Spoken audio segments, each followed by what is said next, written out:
क्या आप भूतों में मानते हो? क्या होता है हमारे मरने के बाद? जब भी आप रात के समय अंधेरे में निकलते हो तो आपको डर क्यों लगता है? आप भूतों में नहीं मानते हो तो रात को शमशान घाट जाने से डर क्यों लगता है? इस दुनिया में 3 टाइप्स के लोग होते हैं। पहले, जो भूतों में मानते हैं। दूसरे, जो भूतों में नहीं मानते हैं।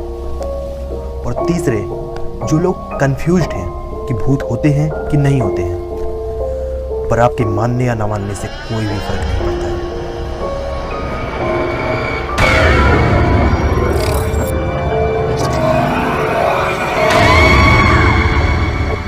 हम की आत्मा की लाइव गवाही है। भूतों का स्कूल। क्या भूत प्रेत सचमुच होते हैं? कुछ जगह ऐसी भी हैं जहां आज भी लोग जाने से बचते हैं। कहा जाता है कि रात में धानगढ़ पर भूतों का साया रहता है। अद्भुत, अकल्पनीय, अविश्वसनीय। सबसे पहले बात करते हैं उन लोगों की जो लोग भूतों में मानते हैं। उन लोगों के हिसाब से भूत उन लोगों की आत्माएं होती हैं जिनकी उनके टाइम से पहले एक्सीडेंटल मौत हो गई हो या उनके साथ मरने से पहले बहुत बुरा हुआ हो। मरने के बाद उनकी आत्माएं भूत बन के भटकती रहती हैं और यह आत्माएं उन जगह पर दिखती जो जगह उनसे जुड़ी होती है, जैसे कोई घर, पुरानी हवेली, एक सुनसान सड़क या कोई विशेष जगह। काफ़ी सारे केसेस ऐसे भी देखे गए हैं जहाँ पर ये भूत किसी इंसान के अंदर भी आ जाते हैं और वह इंसान अजीब अजीब सी हरकतें करने लगता है। उस इंसान में काफ़ी एनर्जी आ जाती है और कई बार यह भी देखा गया है कि ऐसा इंसान किसी भी चीज़ को बिना छुए उसे हिला भी सकता है। हॉलीवुड बॉलीवुड में काफ़ी सारी मूवीज़, टीवी शोज़ और वेब सीरीज़ इन हॉरर स्टोरीज़ पे बनी हैं, जिसमें से काफ़ी सारी मूवीज़ एंटरटेनमेंट पर्पज़ से बनी हैं। पर इस बात को भी इग्नोर नहीं किया जा सकता है कि कुछ मूवीज़ और सीरीज़ रियल स्टोरीज़ पे भी बेस्ड है। द एक्सॉर्सिस्ट 1973 और the conjuring 2013। The conjuring movie में यह डॉल दिखाई गई है जिसका नाम एनाबेला है। यह डॉल रियलिटी में ऐसी दिखती है और इस डॉल को आज तक एक बंद कमरे में कैद करके रखा गया है और यह डॉल दुनिया की सबसे श्रापित चीज़ों में शामिल है।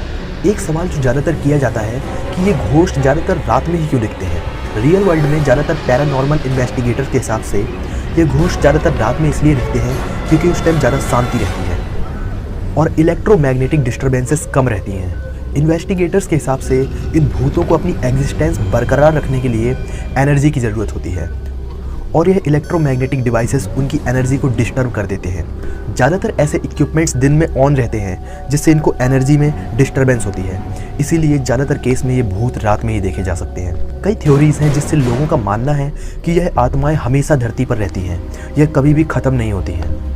यहाँ तक कि एल्बर्ट आइंस्टाइन ने भी एक बात कही थी कि energy never disappears from this universe. That means energy कभी भी इस दुनिया से ख़त्म नहीं होती है और भूत भी एक प्रकार की एनर्जी है जो कि इस दुनिया से कभी ख़त्म नहीं होती है।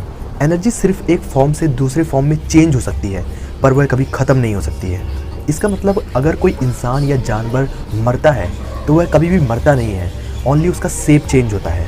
अगर किसी मरे हुए इंसान की बॉडी सॉइल में दफन कर दी जाए तो वह डिकम्पोज होकर सॉइल में मिल जाएगा और बाद में वह एक पेड़ का रूप ले लेगा जिसे खाकर जानवर एनर्जी गेन करेंगे। दैट मीन्स इंसान की बॉडी कभी भी कहीं नहीं जाती है, वह बस एक अपना फॉर्म चेंज करती है और आत्माएं हमेशा इस धरती पे ही रहती हैं। डंकन मैकडोंगल नाम के एक साइंटिस्ट ने काफ़ी कमाल का एक्सपेरिमेंट किया जिसमें उन्होंने काफ़ी सारे लोगों के मरने के जस्ट पहले और मरने के जस्ट बाद उनका वेट मेज़र किया और उन्होंने सभी केसेस में ये पाया कि मरने के बाद इंसान की बॉडी का 25 ग्राम वेट कम हो जाता है, जिससे यह कंक्लूजन निकाला जाता है कि आत्मा का वेट 21 ग्राम होता है जो कि मरने के बाद शरीर को छोड़कर चली जाती है।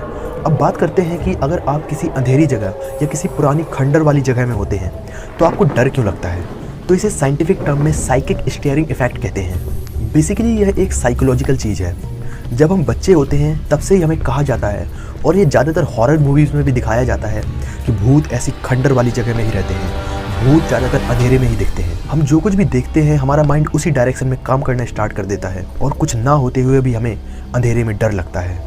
अगर आप किसी अंधेरी जगह में जाओगे तो आपको बार बार उस हॉरर मूवीज़ का सीन याद आएगा और आपके अंदर एक फियर की फीलिंग आएगी और हो सकता है कुछ ना होते हुए भी आपको भूत दिख जाए, क्योंकि यह एक साइकोलॉजी है कि जो चीज़ हम बार बार सोचते हैं वो रियलिटी में हमें होती हुई दिखने लगती है, फिर चाहे वहाँ कुछ भी ना हो। यह कहना भी गलत है कि सारी घोस्ट साइटिंग्स गलत हैं और झूठ हैं।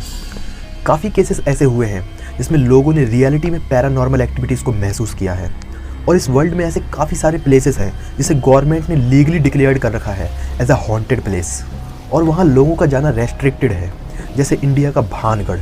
पर्सनली मैं भूतों में नहीं मानता, पर अंधेरे से मुझे भी डर लगता है, और मन में एक थॉट भी रहता है कि अगर भूत रियलिटी में होते हैं तो मैं उनसे कभी मिलना नहीं चाहता। काफ़ी नॉन बिलीवर्स यह रीज़न देते हैं कि जो लोग क्लेम करते हैं कि उन्होंने घोस्ट को फील किया है, उन्होंने कोई घोस्ट फील नहीं किया है, उन्होंने बस लो फ्रीक्वेंसीज़ को फील किया है। लो फ्रीक्वेंसीज़ कुछ ऐसी फ्रीक्वेंसीज़ ऑफ लाइट होती हैं जो हम देख नहीं सकते। ये लाइट होती हैं पर हम इन्हें देख नहीं सकते। सिमिलरली काफ़ी साउंड्स भी होते हैं जो हम सुन नहीं सकते हैं। हमारा ह्यूमन ईयर 20 हर्ट्ज से नीचे की साउंड सुन नहीं सकता है। इन्हें इंफ्रा साउंड्स कहते हैं। हम इन साउंड्स को सुन नहीं सकते बट फील कर सकते हैं। अभी कुछ ईयर्स पहले एक कॉन्सर्ट हुआ था जिसमें 17 हर्ट्ज के साउंड्स प्ले किए गए थे, जिसे नॉर्मल लोग सुन नहीं सकते थे, और अप्रोक्स 30% लोग जिन्होंने वह कॉन्सर्ट अटेंड किया था उन्हें अपने ईयर्स में चिल्स होने लगे, उन्हें एबनॉर्मल फील होने लगा, उन्हें नर्वसनेस होने लगी and they start getting fear. Non believers का मानना है कि जहाँ पर ज़्यादा गंदगी, ज़्यादा फंगस रहती है वहाँ पर एक नेगेटिव एनर्जी रहती है, और ऐसी जगह पर लोगों के झगड़े होने लगते हैं, उन्हें नेगेटिव फील होने लगता है, और फिर लोग कहते हैं कि यहाँ पर भूत है।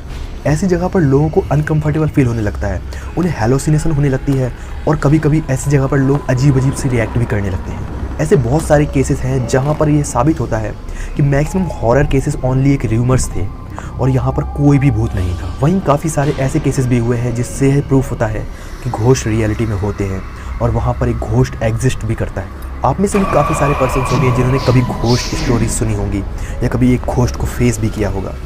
आप कमेंट करके बताइए कि आप बिलीवर्स में आते हैं या नॉन बिलीवर्स में। बट एक बात तो साफ़ है कि अगर आप गॉड में मानते हैं तो आपको भूतों में भी मानना पड़ेगा, क्योंकि जहाँ पर पॉजिटिव एनर्जीज़ होती हैं वहाँ पर नेगेटिव एनर्जीज़ 100% होती हैं। वैसे मैं भी यह वीडियो रात के 3 बजे अकेले शूट कर रहा हूँ और सीरियसली मुझे भी डर लग रहा है, तो जल्दी से एंड करते हैं इस वीडियो को। तो यह थी आज की वीडियो जिसमें हमने जाना कि आर घोस्ट रियल। यह एक ऐसा सवाल है जिसका जवाब कोई नहीं जानता है, तो बेसिकली आप वह मानो जिससे आपको बेनिफिट होता है। मैं भूतों में नहीं मानता हूँ क्योंकि उससे मुझे कॉन्फिडेंस मिलता है अंधेरी जगह में जाने का, किसी खंडर में जाने का, और इतनी रात में ऐसी वीडियो शूट करने का, और अपनी लाइफ सुकून से जीने का। तो आप वह मानो जिससे आपको बेनिफिट होता है। तो यह थी आज की वीडियो, और मैं आता हूँ इस तरीके के टॉपिक्स, देश की सिचुएशन और पॉलिटिक्स पर बात करने के लिए। अगर आपको वीडियो पसंद आई हो तो वीडियो को लाइक, चैनल को सब्सक्राइब करो और कमेंट करके बताओ कि क्या होना चाहिए मेरा नेक्स्ट टॉपिक जिसमें मैं आपसे बात कर सकूँ।